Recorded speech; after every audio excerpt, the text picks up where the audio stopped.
कौन बुझेब तुम मते कौन बुझेब तुम मते तुम सहित संसार करवा आज 30 वर्ष है केतबे घर कथा पिला मान कथा छाड़ी टिके निज कथा भाविया चेष्टा कर भले एमती गोटे समय आसब तुम कथा भाव कई नथिबे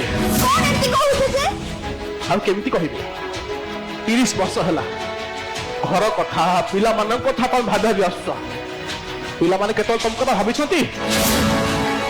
पिला माने न खाइले तुमको भोक हुए कि निद हुए केते चिंता करिच पिला माने केथर तुमको पचारि माँ तू खाइचु ना नहीं माँ तू शोइचु ना नहीं माँ तो देह भल अच्छी ना नहीं तमे ता कथा को काई खर्च कइलो सेरा पिला लोक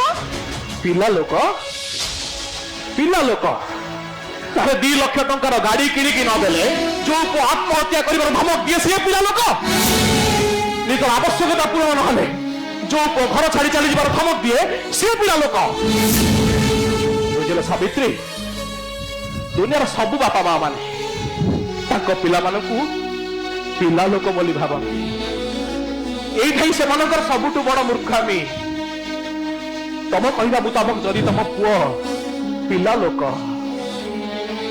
ताल कान धरी शासन करि परिबो ओट बस करि परिबो ताको हाथ उठे एकट करि परिबो पुओ ओ प्रश्न उत्तर दियो कान धरी हाथ उठ करि परिबो हां शासन करि परिबो एकट करि परिबो ताको पुओ मते उत्तर दियो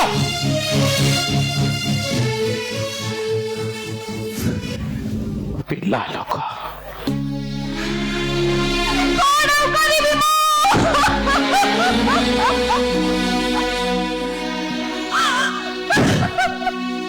ताकू कहले से सुनी तमको कहले तमे बुझना किए तो मते गोटे बुझा पछुड़ा में जहां रखी जे जहां समझी जे का पाई अब पिला पाई गोटे गाड़ी टे पाइले से खुशी हो जाउची गाड़ी टे किनी दोनो काहेकी अब घरे आ अशांति तो हबनी ना जानिला सावित्री मासकु 4टा रविवार आउ कईटा सरकारी छुट्टी दिन को छाड़ी देला परे मास जाक सकाळु संज पर्यंत सरकारी ऑफिस रे अक्लांत परिश्रम कला परे मास शेष को मो अकाउंट को आसे मात्र 30,000 टंका से 30,000 टंका ता अकाउंट को आसु आसु मो प्रथमे चिंता करे से टंकाटा मो तम पाई पिला मानक पाई को बाटरे खर्च करिवि किंतु आज भाबुची से टंकाटा तम पाई पिला मानक पाई खर्च न करी जदि को वृद्धाश्रम की अनाथाश्रम को दे थांती तो भलो हिथांता भलो हिथांता भलो हिथांता भलो हिथांता भलो हिथांता आज्ञा जय गुरु आपण भलो छथि तुमको आम केथर कहिछु आमर सत्संग को जीवार नहीं इष्टभूति करिवार नहीं से सब किछि करिवार नहीं मास सरीनी इलेक्ट्रिक वाला आसी नाती तुम माने आसी पहुंच गलनी आज्ञा आपण सेमिति के भाउछंती मु सेति पय आसीनी ओ हो तमे जो तुम आसो केथर कहिछि आमे सत्संग को जीवुनी इष्टभूति करिबुनी ठाकुर को डाकिबुनी आमर से सब किछि करिवार नहीं तमर आमर कि संपर्क नहीं बस आज्ञा मो कथा टिके सुनतु मु कहिबा कथा हला कौन कहबो सत्संग को चलो इष्टभूति करो जजन करो जागरण करो दीक्षा लियो नाम करो ध्यान करो थरे तो कहली से सब किछि करिवार नहीं ताछड़ा से सब कले मते कोन मिलिबो तम कथा मानि कि मु 6 मास काल दीक्षा नैथिली कोन मिलला मते चाकरी रे प्रमोशन हे गला दरमा बढ़िला कोन बोलला मोर को देखंतु आपण भूल बुझिछंती ठीकटा तमे मते बुझेइबो हां ठीक कर तुम मते बुझेइबो मु ठीक बुझिची तम कथा मानि कि आ 6 मास काल मु दीक्षा नै जिबी कोन हबो मोर मो पुओ को 2 लाख टका गाड़ी किनि दई देबो मो चाकरी रे प्रमोशन करई देबो मो दरमा बढ़ाई देबो गोटे कागज जानि कि एग्रीमेंट रे लिखि दियो जदि तब पहिया मुताबिक 6 मास परे मो चाकरी रे प्रमोशन हे जिवो मो पुओ को 2 लाख टका गाड़ी मिल जिवो आउ मो दरमा टंका बढ़ी जिवो তাহলে মাস সরিয়া আগুরু ইষ্টবুদ্ধি পয়সাটা মু তম ঘরে দেই দেই আসিবে ଆଉ ଚାକିରିରେ ଯୋଉ ଦରମା ଟଙ୍କା ବଢିଯିବ ଯେତିକି ପଇସା ଆସିବ ତାର 10% ମୁଁ ଠାକୁରଙ୍କ ନାଁରେ ଲେଖିଦେବି ଚୁପ୍ ରହିବ କାହିଁକି ଏବେ ଆଉ ପାଟିର କଥା ବାହାରିବ ନାହିଁ ଚାଲେ ଇଷ୍ଟବୃତ୍ତି ପହଞ୍ଚିବା ପାଇଁ ଆଜ୍ଞା ଆପଣ ଏତେ କଥା କହିଲେ କିନ୍ତୁ ମୁଁ ଗୋଟେ କଥା କହିବି ଆମ ଠାକୁରଙ୍କ ସତ୍ୟାନୁସାରେ ଗୋଟେ କଥା ଲେଖା ଅଛି ଦୁଃଖ ବି ଏକ ରକମର ଭାବ ସୁଖ ବି ଏକ ରକମର ଭାବ ଚାହିଁକି ନ ପାଇବାର ଭାବଟା ହେଉଛି ଦୁଃଖ କିଛି ଚାହ ନାହିଁ ସବୁ ଅବସ୍ଥାରେ ରାଜି ଥାଅ ଦୁଃଖ ତମକୁ ସ୍ପର୍ଶ ବି କରିପାରିବ ନାହିଁ ଆପଣ ଠାକୁରଙ୍କୁ ମାନନ୍ତୁ କି ନ ମାନନ୍ତୁ କିନ୍ତୁ ଠାକୁରଙ୍କ କଥା ଯଦି ନିଜ ଜୀବନରେ ଲଗେଇବେ ତାହେଲେ ଆପଣଙ୍କର ସବୁ ସମସ୍ୟାର ସମାଧାନ ହେଇଯିବ ଏହା କିନ୍ତୁ ସତ୍ୟ ବାକି ରହିଲା ମୁଁ କାହିଁକି ଆସିଥିଲି ନା ମୁଁ କୋଉ ଚାନ୍ଦା ପାଇଁ ଆସିଥିଲି ନା ଆପଣଙ୍କୁ ବାଧ୍ୟ କରିବା ପାଇଁ এই ডিসেম্বর 21 তারিখ বালেশ্বরে ଆମ ଠାକୁରଙ୍କର ସବୁଠୁ ବଡ଼ ଉତ୍ସବ ହେଉଛି ମୁଁ ବସ୍ ମାଙ୍କୁ ନିମନ୍ତ୍ରଣ କରିବାକୁ ଆସିଥିଲି କିନ୍ତୁ ଆପଣ ଦେଖାଇଗଲେ ଠିକ ଅଛି ଯଦି ଆପଣଙ୍କର ସମୟ ହୁଏ ତାହେଲେ ସପରିବାର ଆସିବେ ଠାକୁରଙ୍କୁ ଦର୍ଶନ କରି ଆନନ୍ଦ ମଜାରେ ପ୍ରସାଦ ସେବନ କରି ଆସିବେ ରହିଲି ଆଜ୍ଞା ଜୟ ଗୁରୁ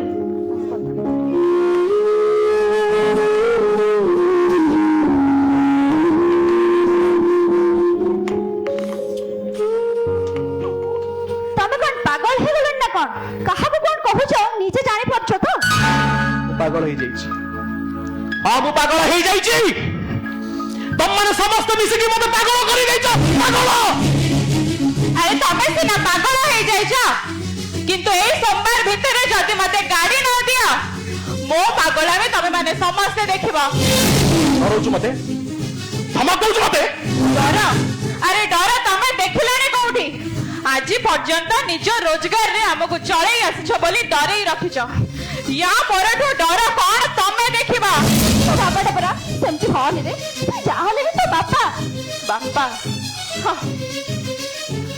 আরে জন্ম করিদেলে সমস্ত যদি বাপা হয়ে যাতে তাহলে সবুঠারু শ্রেষ্ঠ বাপা এই থান্তা কুকুরা কারণ কুকুরার সবুঠারু বেশি ছুয়া খালি জন্ম করিদেলে হবনি পিলা মানকর দায়িত্ব আবশ্যকতাକୁ ଯିଏ ନ ବୁଝି ପାରୁଛି ସେ କି ବାପା ଆରେ ବାପା ହବାର କୌଣସି ଯୋଗ୍ୟତା ତାର ନାହିଁ ଆରେ ତୁ ଘର ଛାଡି ଚାଲି ଯାଉ କାହିଁକି ତତେ କିଏ ବାଧ୍ୟ କରିছে ଘର ରହିବା ପାଇଁ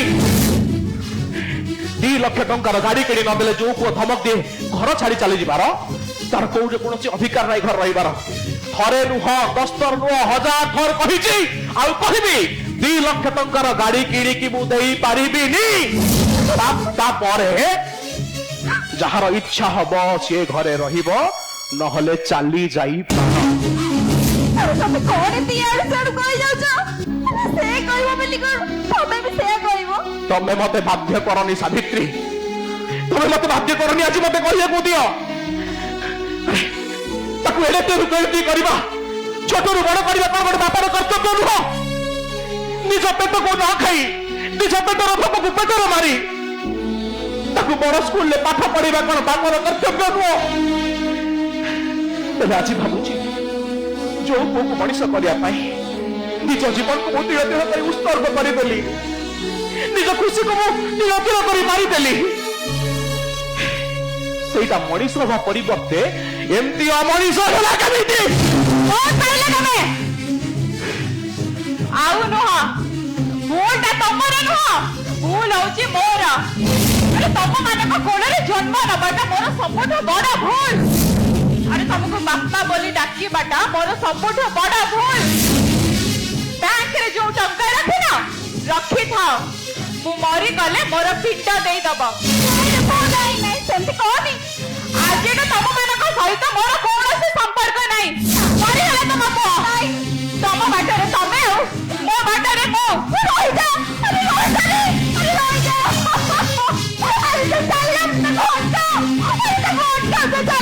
अरे चली जाओ अरे चली जाओ से अरे जब बहुत चुनाव में क्या मारी जो बोलो अरे जाओ चली जाओ अरे चली जाओ से आज के मत नहीं कौन करे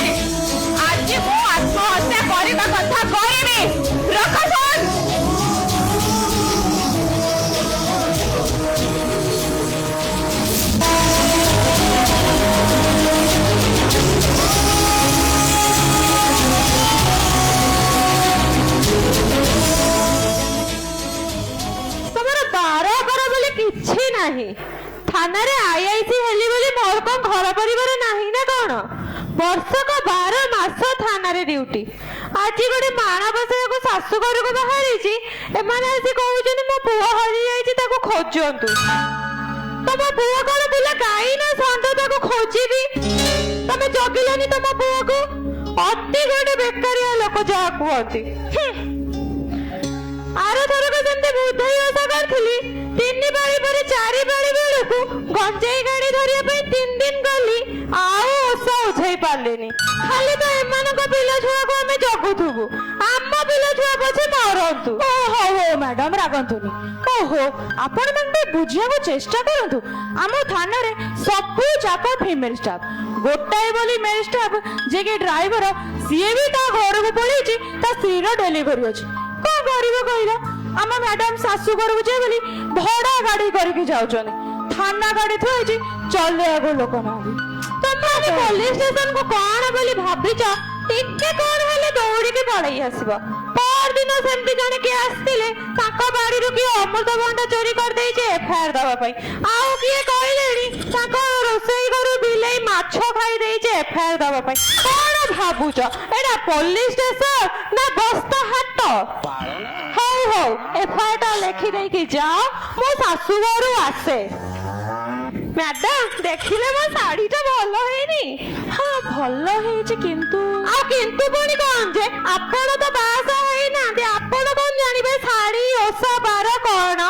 ଓହୋ, ଆଙ୍କୁ ଆମର କହିବା କଥା। ମୋ ଶାଶୁ ଫୋନ କଲେଣି। ଆଜ୍ଞା ମା, ଛେନା ନେବି? ହଁ ଗଲାବେଳେ ଏଇ ରେମୁଣାରୁ ନେଇକି ଯାଉଛି। ହଁ ଯାଉଛି, ପହଞ୍ଚିଲି ତ ପହଞ୍ଚିଲି। ତାଙ୍କ ଏଫଆଇଆର ଟା ଲେଖ ଜଲ୍ଦି, ମୁଁ ଆସେ। ନା ଡାକ। ଆରେ ସାଡ କୁଆଡେ ନଛୁ, ନା ଡା କହୁନ।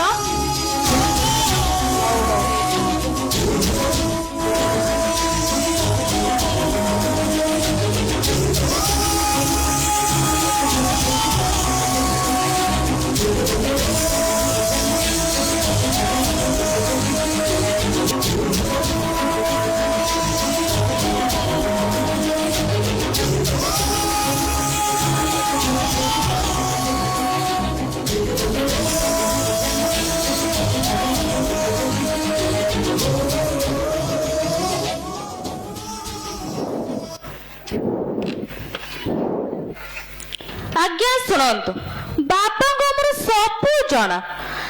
ଥରେ ଆଖି ବନ୍ଦ କରିଦେବେ, ଆଗ ପଛ ଅତୀତ ଭବିଷ୍ୟତ ସବୁ କହିଦେବେ। ଆଉ କେମିତି କଣ? ବାବା ବା ତ୍ରିକାଳଦର୍ଶୀ। ଆଚ୍ଛା କଣ ହେଇଛି? ତମ ପୁଅ ପଳେଇଛି ତ? ତମ ଜାଣିବାକୁ ଚାହୁଁଛୁ ତମ ପୁଅ କୁଆଡେ ଯାଇଛି, କୋଉଠି ଅଛି, ବଞ୍ଚିଛି କି ମରିଛି ଜାଣିବ? ବାବା ବ୍ୟବସ୍ଥା କରିଦେବେ, କିନ୍ତୁ ସେଥିପାଇଁ ମାତ୍ର 2000 ଟଙ୍କା। ଆଚ୍ଛା ଆଉ ଯଦି ତମ ପୁଅ ମରିନି ବଞ୍ଚିଛି, ଯେହେତୁ ଝଗଡା ଝାଣ୍ଟି କରିକି ଆଇଛି, ନିଶ୍ଚିନ୍ତ ଆତ୍ମହତ୍ୟା କରିବା ପାଇଁ ଚେଷ୍ଟା କରୁଥିବ, କରିବନି ନା? ବାପା ବଞ୍ଚେଇ ଦେବେ, କିନ୍ତୁ ବେଶୀ ନୁହଁ, ମାତ୍ର 3000 ଟଙ୍କା।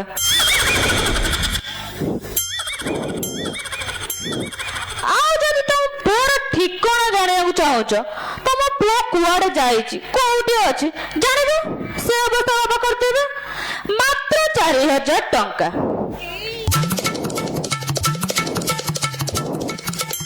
ଆଉ ଯଦି ଚାହୁଁଛ ତମ ପୁଅ ଟିକେ ତମକୁ ଫୋନ କରୁ, ଦୀପଦ କଥା ହଉ, ଟିକେ ମା ବୋଲି ଡାକିବ। ବାପା ଅଛନ୍ତି, କିଛି ବ୍ୟସ୍ତ ହବାର ନାହିଁ, କିନ୍ତୁ ମାତ୍ର 5000 ଟଙ୍କା। କିଛି ଫୋନ ଫାନ ଦରକାର ନାହିଁ, କିଛି ବ୍ୟସ୍ତ ହବାର ନାହିଁ। ତମ ପୁଅ ଡାଇରେକ୍ଟ ଆସି ଘରେ ପହଞ୍ଚିବ। ବାବା ଅଛନ୍ତି, ବାବା ଚାହିଁଲେ ସବୁ ସମ୍ଭବ, ଆଉ ସେଥିପାଇଁ ମାତ୍ର 10000 ଟଙ୍କା। ହେ ବାବା ଆମର ସଂକେତ ଦେଲେଣି, ସେ ଜମା ଆଡଭାନ୍ସ ନେବେନି ନା, ସେ ଆଡଭାନ୍ସ ରେ କାମ ହବନି, ଡାଇରେକ୍ଟ ଫୁଲ ପେମେଣ୍ଟ ଟା ଦିଅ, କାମ କମ୍ପ୍ଲିଟ। ବାବା ଆମର ଇଶାରା ଦଉଛନ୍ତି, ସେ ଯୋଉ ଫୋନ ପେ, ଗୁଗୁଲ ପେ, ଆଉ ତ କଣ୍ଟାକ୍ଟ पेटीएम सेगुड़ाक हबनी से सिस्टम ना डायरेक्ट कैश आकार नेबे तापर जाई काम हब आज्ञा बाबा संकेत दौरान कौन तुम काम हबार अच्छी लिस्ट कर दियो पैसा दे जाओ जाए मसे पर आसब देखिए सब कम हो ना कौन कौच ओहो जहाँ पैसा दबार अच्छे दे जाओ बाबा ना काशी काशी बांती करदेवे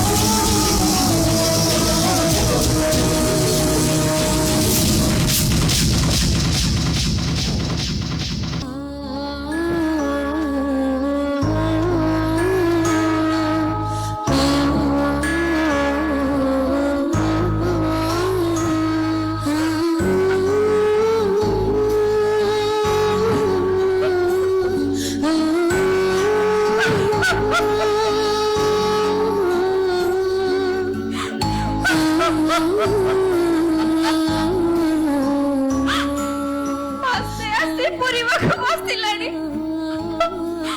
हमें कुआड़े न जाइछु बाबा को देखैलु पुलिस रे एफआईआर भी देलु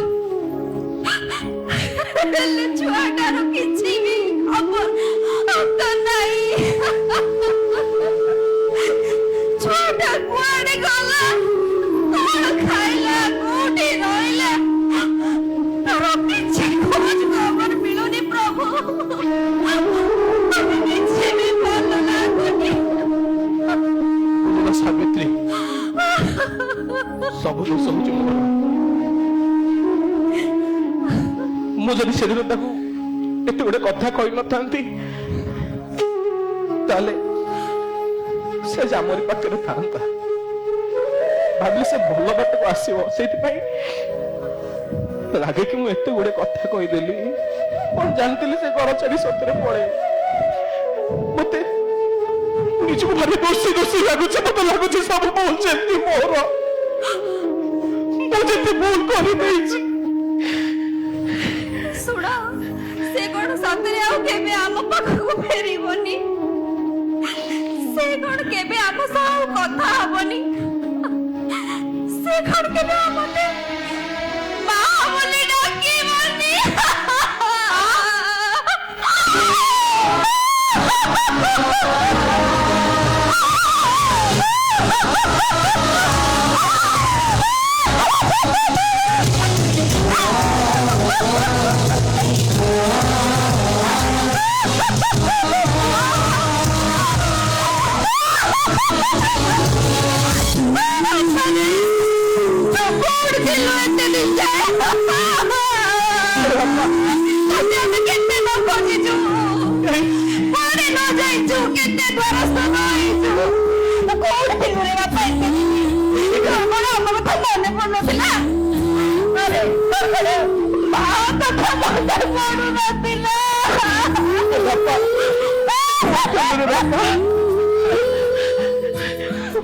आगे कौन कर सतरे घर छाड़ी चल जाए बहुत मन दुख कलर कौन थे बाबा तू सतरे आम भूली जाइल मते सीटा ठाकुरंको इच्छा थिला बेले बेले पाखरे थिबा हीरार मूल्य बुझी न पारी लोक माने ताको काज्य भाबी फोपाड़ी दियंती आ तापरे मन दुख कला बेलको किछि न थाए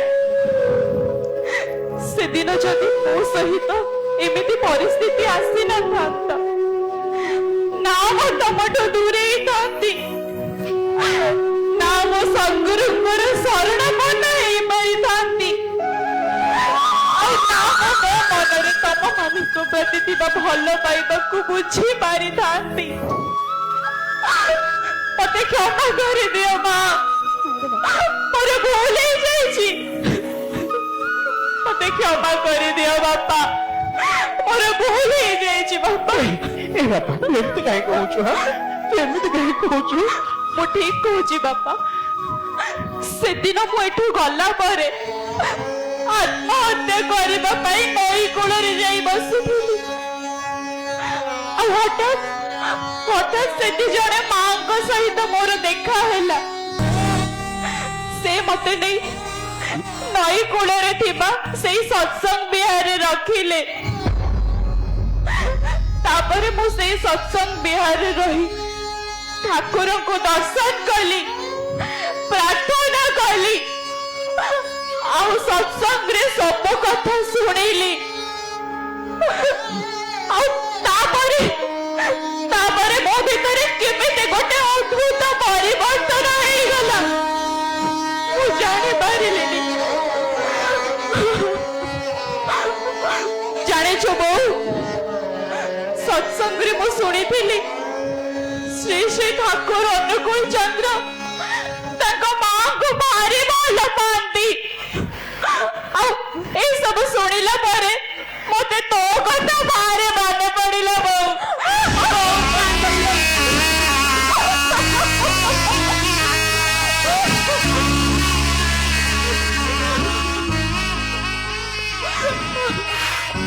ଜାଣିଛ ବାପା, ସତ୍ସଙ୍ଗରେ କହୁଥିଲେ ଶ୍ରୀ ଶ୍ରୀ ବଡ଼ଦା ତାଙ୍କ ବାପା ଶ୍ରୀ ଶ୍ରୀ ଠାକୁରଙ୍କୁ ବହୁତ ସମ୍ମାନ କରନ୍ତି।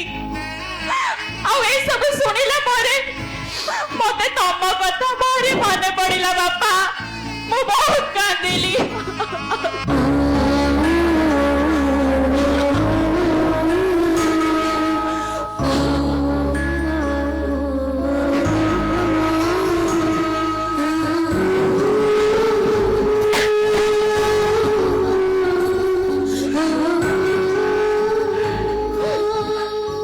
ଜୀବନରେ ବହୁତ ଭୁଲ କରିଛି ବାପା। ମୋ ହିସାବରେ ମୋର କର୍ତ୍ତବ୍ୟ ମୋ ବାପା ମାଙ୍କୁ ଖୁସି କରିବା।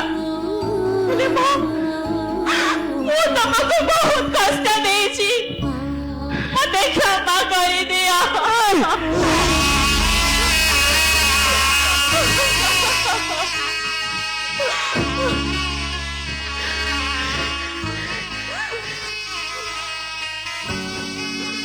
ମଣିଷ ଚାହିଁଲେ ତା ଜୀବନରେ ସେ ସବୁ କିଛି ପାଇପାରିବ। ହେଲେ ବାପା ମା ଘର ପରିବାର ଏସବୁ ଥରେ ହରେଇଲେ ଆଉ ପାଇପାରିବନି।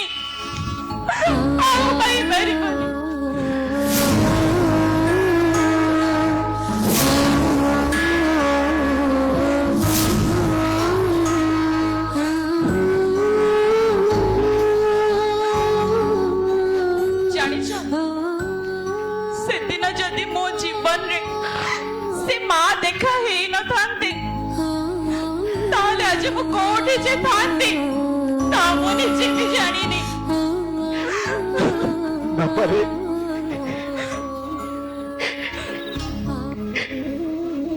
ମୁଁ ଠାକୁରଙ୍କୁ ବହୁତ ଅପମାନିତ କରିଛି। ଜାଣି ଜାଣି ଅନେକ ଗୁରୁ ଭାଇଙ୍କୁ ଅପମାନିତ କରିଛି, ଅନେକ କଷ୍ଟ କଥା କହିଛି, ଠାକୁରଙ୍କୁ ଅନେକ ନିନ୍ଦା କରିଛି ରେ ମା। ମୁଁ ଯିବି, ମୁଁ ଠାକୁରଙ୍କ ପାଖକୁ ନିଶ୍ଚୟ ଯିବି। କାନ ଧରିକି ବସିବି, ମୁଁ ମାଗିବି, କହିବି ଠାକୁର ମତେ କ୍ଷମା କରିଦିଅ। ମାଗିବି, ଠାକୁରଙ୍କ ପାଖକୁ ଯିବି, ମତେ ନେଇ ସେ ସତ୍ସଙ୍ଗ ଘରେ ରଖିଥିବା ସେ ମାଙ୍କୁ ବି ଦେଖା କରିକି ଆସିବି ରେ ବାପା। ବାପା, ତମେ ସେ ମାଙ୍କୁ ଦେଖା କରିବା କିଛି ଦରକାର ନାହିଁ। ସେ ପରେ ମୋ ସାଙ୍ଗରେ ଆସିଛନ୍ତି, ମୁଁ ଡାକି ଦଉଛି। ଆରେ ଆପଣ ସେଠି କାହିଁ ଛିଡା ହେଲେ? ଏଠିକି ଆସନ୍ତୁ, ବାପା ମାଙ୍କ ସହ ଦେଖା କରିବେ କହୁଥିଲେ ପରା। ଆସନ୍ତୁ ମା। ଦୁଆର ଖୋଲି ତାର ଭୁବନ ଭୁଲା ରୂପରେ ଦୁଆର ଆଜ୍ଞା, ଗୋଟେ କଥା କହିବି। ସେଦିନ ଆପଣ ଆମ ଘରକୁ ଆସିଥିଲେ, ମୁଁ ଆପଣଙ୍କୁ ଏତେ ଅପମାନିତ କଲି, ସେଦିନ ବି ଆପଣ ହସୁଥିଲେ ଆଉ ଆଜି ବି ଆପଣ ହସୁଛନ୍ତି। ଆପଣ ତ ଆମ ମାନଙ୍କ ଭଳିଆ ଜମା ବି ନୁହଁ। এই ମାନସିକ ଶାନ୍ତି এই ସ୍ଥିରତା କୋଉଠୁ ପାଇଲେ? ସତ୍ସଙ୍ଗରୁ ପାଇଲି ଆଜ୍ଞା। ଦୁଆର ଖୋଲି ଦେଖରେ ତାର ଭୁବନ ତା ଛଡା ମୁଁ ରାଗିବି କାହିଁକି ଯେ? ଠାକୁର ପା କହିଛନ୍ତି ମଣିଷ ଆପଣା ଟଙ୍କା ପର ଯେତେ ପାରୁଛ ମଣିଷ ଧର। ଦୁଆର ଖୋଲି ଦେଖରେ ଅନ୍ୟ ଉପରେ ରାଗୁଥିବା ଲୋକ କଣ ଅନ୍ୟକୁ ଆପଣାରେ କରିପାରିବ? ସେଥିପାଇଁ ତ ସବୁଦିନ ସକାଳେ ଠାକୁରଙ୍କୁ ଇଷ୍ଟ ଅର୍ଘ୍ୟ ଦେଉ ଦେଉ ଠାକୁରଙ୍କ ପାଖରେ ସମର୍ପଣ କରି ଆମେ ଗୁରୁ ଭାଇ ମାନେ କହୁ ମୁଁ ଅକ୍ରୋଧୀ, ମୁଁ ଅମାନି, ମୁଁ ନିରଳସ। ତାପରେ ମୁଁ ରାଗିବି କେମିତି ଯେ? ସେଦିନ ଆପଣ ମତେ କହିଥିଲେ ଯେ 6 ମାସ ଧରି ଦୀକ୍ଷା ନେଲା ପରେ ଆପଣଙ୍କ ଚାକିରିରେ ପ୍ରମୋସନ ହେଲାନି, ଆପଣଙ୍କ ଦରମା ବଢିଲାନି। କାଇଁ ଠାକୁର ତ କେବେ କୋଉଠି କହିନାହାନ୍ତି ଯେ ସେ ଆପଣଙ୍କ ଚାକିରିରେ ପ୍ରମୋସନ କରେଇଦେବେ କି ଆପଣଙ୍କ ଦରମା ବଢେଇଦେବେ।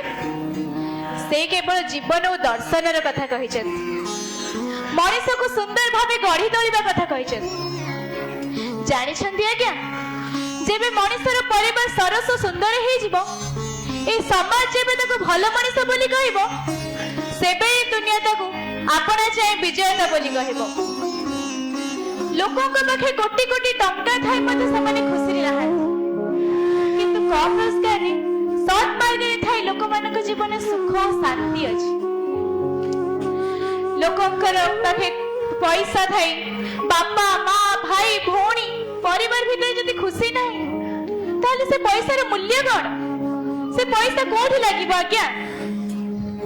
ସୁଖ ଓ ଶାନ୍ତି ବଜାରରେ ବିକ୍ରି ହଉନଥିବା ଏକ ବଡ ଦାମୀ ଜିନିଷ।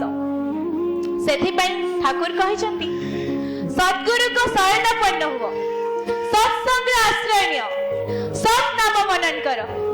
ମୁଁ ନିଶ୍ଚୟ କରି କହୁଛି ତମକୁ ତମ ଉନ୍ନତି ପାଇଁ ଭାବିବାକୁ ପଡିବନି। ରହିଲି ଆଜ୍ଞା, ଜୟ ଗୁରୁ।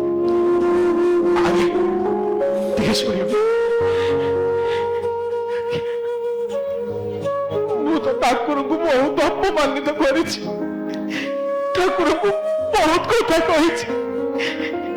ଠାକୁର କଣ ମଧ୍ୟ ଗ୍ରହଣ କରିବେ? ମଣିଷକୁ ସଜାଡ଼ିବା ପାଇଁ ପରମ ପିତାଙ୍କ ଦ୍ୱାର ସବୁବେଳେ ଖୋଲା ଅଛି। ବସ୍ ଖାଲି ଭକ୍ତି ଆଉ ସମର୍ପଣରେ ନିଜ ହୃଦୟକୁ ଖୋଲିକି ଦେଖ, ଠାକୁର ସବୁବେଳେ ତମ ପାଖାପାଖି ଅଛନ୍ତି। ଆଜ୍ଞା, ଆମକୁ ଟିକେ ସତ୍ସଙ୍ଗ ଘରକୁ ନେଇଯିବେ, ଆମେ ଟିକେ ଠାକୁରଙ୍କ ଦର୍ଶନ କରିବୁ, ଭୁଲ ମାଗିବୁ। ଆରେ ସେଟା ତ ବହୁତ ଭଲ କଥା। ଆଜି ବା ଉତ୍ସବ ହେଉଛି, ଆମେ ସମସ୍ତେ ସେଇଠିକି ଯାଉଛୁ, ଆସୁନାହାନ୍ତି ଯିବା। ବେଳ ଗଡ଼ି ଯାଏ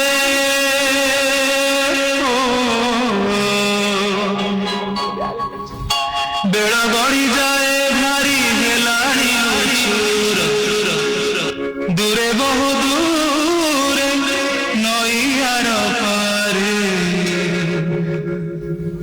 ବସି ଅଛି ମିଳନ, ବସି ଅଛି ମିଳନ।